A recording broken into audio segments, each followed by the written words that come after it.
त्यानंतर आपल्या समोर येत आहेत महाराष्ट्र राज्याचे मुख्यमंत्री देवेंद्रजी फडणवीस।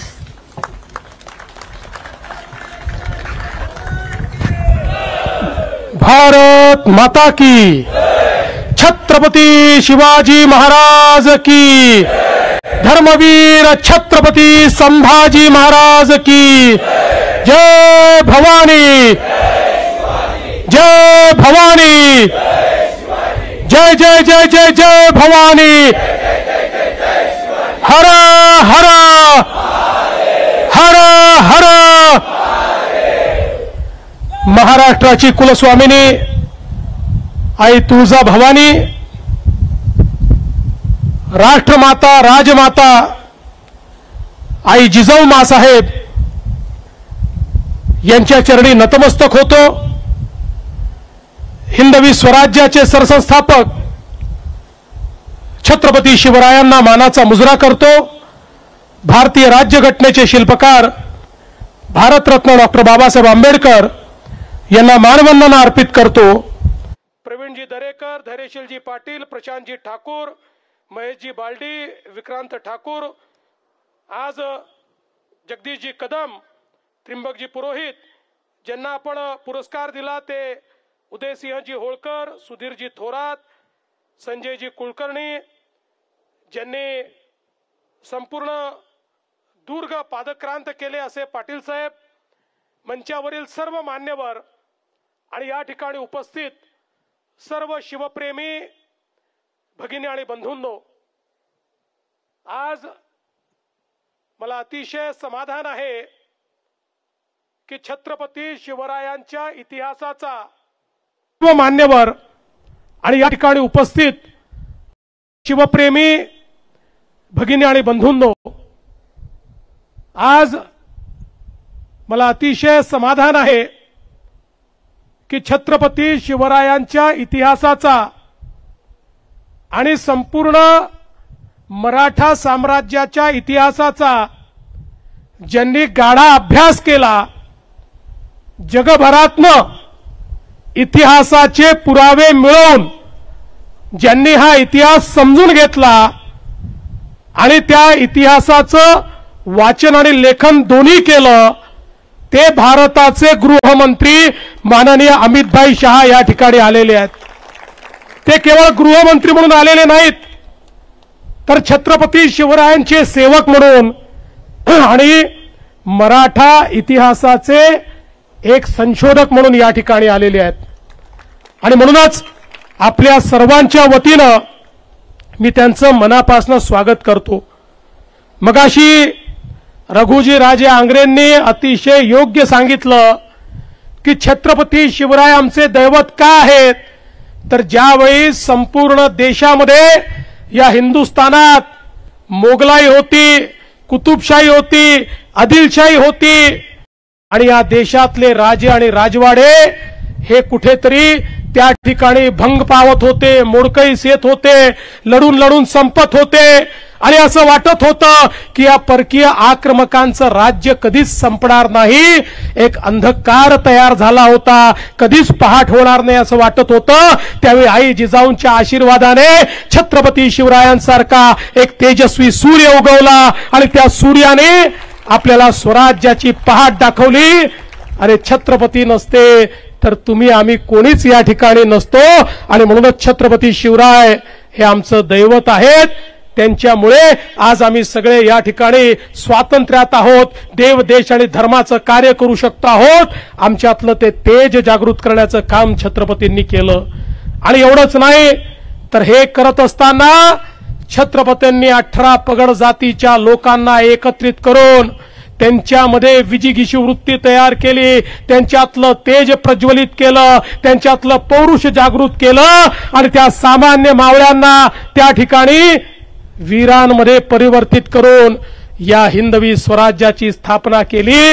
आणि म्हणूनच हा जो काही आपला भगवा झेंडा आहे हा छत्रपतींमुळेच नंतरच्या काळामध्ये दिल्लीपासून अटकेपर्यंत लागला आणि संपूर्ण भारतावर भगव्याचा अंमल आला, तो केवळ आणि केवळ छत्रपती शिवरायांमुळे आला। आणि म्हणूनच आज या निमित्ताने खरं म्हणजे आमच्या उदयन महाराजांनी काही मागण्या देखील या ठिकाणी केलेल्या आहेत. महाराजांची आमची चर्चाही झालेली आहे. त्या संदर्भात जी योग्य कारवाई करायची आहे ती तर आम्ही करणारच आहोत. कारण आमचं सगळ्यांचंच मत आहे की महापुरुषांचा अपमान, छत्रपतींचा अपमान करणाऱ्याला तर टकमक टोकावरनच लोटून दिलं पाहिजे. पण आपण लोकशाहीमध्ये आहोत, त्यामुळे लोकशाही अनुरूप या ठिकाणी नियम तयार करण्याचं काम हे आपण निश्चितपणे करू. आणि त्यासोबत जो छत्रपतींचा प्रमाण इतिहास हा राज्य सरकारच्या वतीनं तयार केला पाहिजे, निश्चितपणे हे काम देखील आपण हातामध्ये घेऊ. आणि यासोबत आपण अत्यंत महत्वाच्या 2 मागण्या केलेल्या आहेत. सगळ्याच मागण्या महत्वाच्या आहेत, पण या ठिकाणी अरबी समुद्रातलं जे स्मारक आहे ते सुप्रीम कोर्टात अडकलं, पण आता सुप्रीम कोर्टाने ते हायकोर्टाला पाठवलंय. महाराज, आपण महाराजांचे मावळे आहोत, हार मानणार नाही. हायकोर्टामध्ये लढून ते स्मारक आम्ही त्या ठिकाणी मोकळं करून घेऊ आणि कुठल्याही परिस्थितीमध्ये छत्रपती शिवरायांचे स्मारक झालं पाहिजे, हा प्रयत्न आपला असेल. आणि मैं आदरणीय गृहमंत्री जी से इतना ही निवेदन करना चाहता हूं कि हमारे उदयन महाराज ने जो बात कही वो बात बहुत महत्वपूर्ण है कि दिल्ली में भी छत्रपति शिवाजी महाराज का एक राष्ट्रीय स्मारक होना चाहिए. उसके लिए हम आपके पास आएंगे और आपकी मदद लेकर वहां पर उचित स्थान पर ये राष्ट्रीय स्मारक तैयार करने का हम प्रयास करेंगे. मला एक अजून गोष्ट आपल्याला सांगायची आहे की आपल्या देशाचे आपले लाडके प्रधानमंत्री माननीय मोदीजींनी आपल्या छत्रपती शिवरायांच्या 12 किल्ल्यांना युनेस्कोची हेरिटेज साइट म्हणून, विश्व हेरिटेज म्हणून त्या ठिकाणी नॉमिनेट केलेला आहे. आता 18 ते 21 या कालावधीमध्ये फ्रान्समध्ये युनेस्कोच्या समोर आमचं प्रेझेंटेशन त्या ठिकाणी होणार आहे. मी आणि आशिष शेलार आम्ही त्या ठिकाणी जाणार आहोत आणि मला विश्वास आहे की आपले 12 महाराजांचे किल्ले आता केवळ भारताचे नाही तर विश्व वारसा म्हणून त्याला त्या ठिकाणी मोदीजींच्या पुढाकाराने एक दर्जा प्राप्त होईल. मी आज जास्त वेळ घेणार नाही, आपल्याला अमित भाईंना सगळ्यांना ऐकायचं आहे, पण एवढंच सांगतो, महाराष्ट्रातलं आपलं सरकार हे छत्रपती शिवरायांच्या आशीर्वादाने चालणारं सरकार आहे. त्यामुळे कुठल्याही वेळी काम करताना आमच्या समोर केवळ छत्रपतींचाच आदर्श असतो.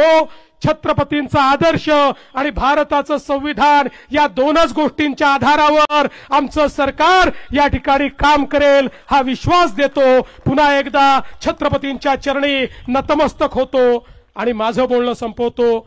जय हिंद, जय महाराष्ट्र, छत्रपती शिवाजी महाराज की जय.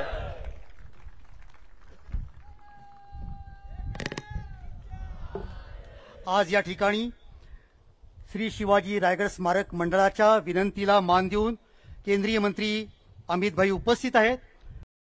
मंडळाचे अध्यक्ष माननीय रघुजीराजे आंग्रे यांना अशी विनंती करतो की या ठिकाणी माननीय अमित भाई शाह यांचा यथोचित सन्मान करावा.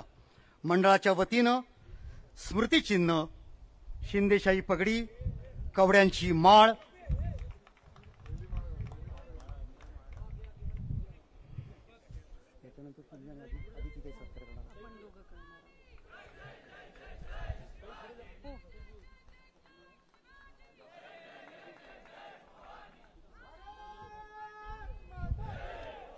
बोला भारत माता की, छत्रपती शिवाजी महाराज की, हर हर,